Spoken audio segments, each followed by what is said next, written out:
In ancient Rome, merchants would often travel from marketplace to marketplace and town to town to sell their goods and make a living. Roads and travel, what they were back then, sometimes the goods as a result would get damaged as a result of the traveling. Just like in our own day, as we ship goods around the globe, many times they get damaged. Now, the trading salesman could have had a scratch and dent sale like we see in our own day and try to fix the merchandise and get full value, which is, I suppose, that same methodology used by today's businesses, today's salesmen. Will it cost more time and material to fix it than it's worth to just go ahead and sell it at a reduced price? But all of this applies to rather good vendors. But there were then, and probably still today, the ones who didn't care so much about quality, but only about maximizing profit. So a cheap cosmetic fix was often pursued, all while failing to fix the underlying damage, but selling it as new or pristine all along. Now today, we have the Better Business Bureau and Angie's List and Twitter and the internet and everything else to point these frauds out pretty quickly. But 2,000 years ago, it was a lot harder. One common way people would be scammed was with statues. Maybe a finger or a nose would break off and travel, as these statues were often, most times, the most fragile. And rendering something that may be very valuable virtually worthless as a result. So the shady businessman would form a new appendage out of wax and dab a little paint over it, and voila, good as new. Until your statue got out into the August sun and the Mediterranean summer heat, then body parts of the statue would begin to sweat off of your once pristine statue.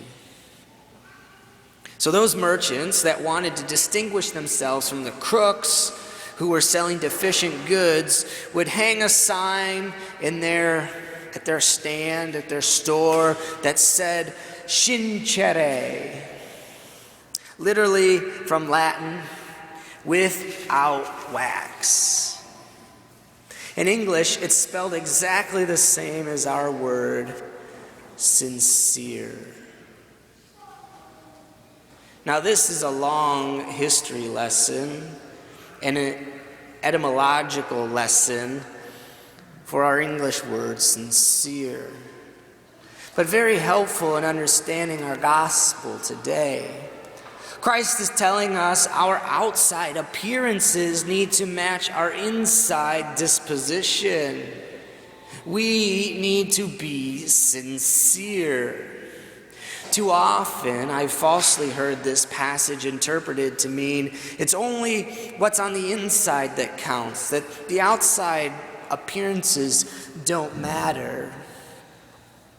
But that position is completely unfounded and false. Jesus doesn't tell the scribes and Pharisees to stop worshiping or that it's even wrong, but that they do so with hearts far from me.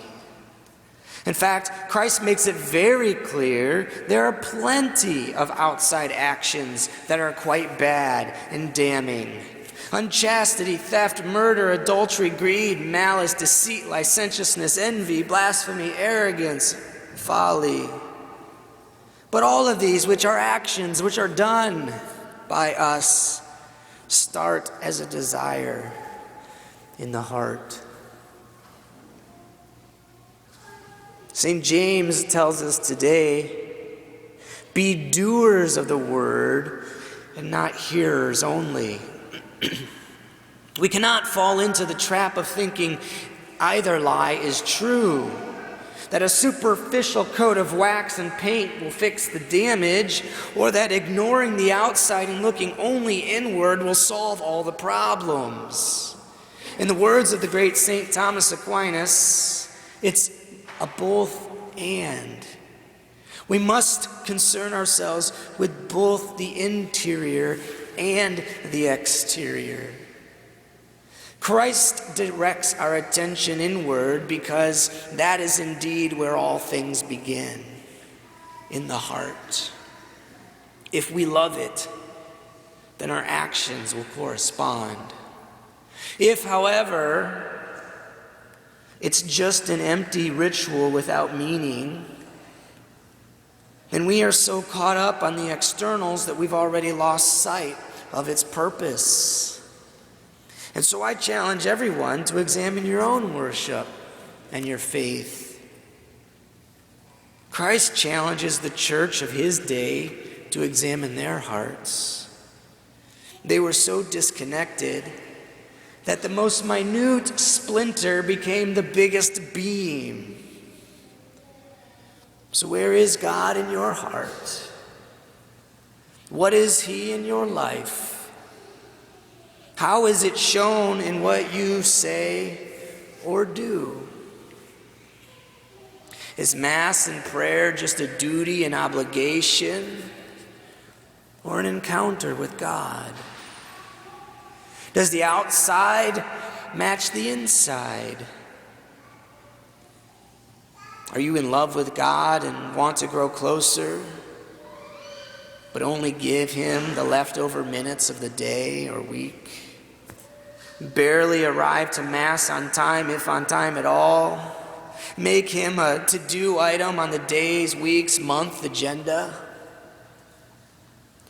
Or on the other end, has God become so routine that I don't even know him anymore? I go to Mass every day. I pray a holy hour every day. I pray the rosary every day. But I don't even know God. Jesus' challenge today is exactly that. A challenge. We need to be sincere in our faith and our relationship with him. If not, we don't have a relationship with him. Sincerity means that the inside and the outside match. No wax, no lies. Pray today. Are you being sincere with God? If not, what can and will you change to get rid of the wax and to fix that relationship with him today and every day for the rest of your life?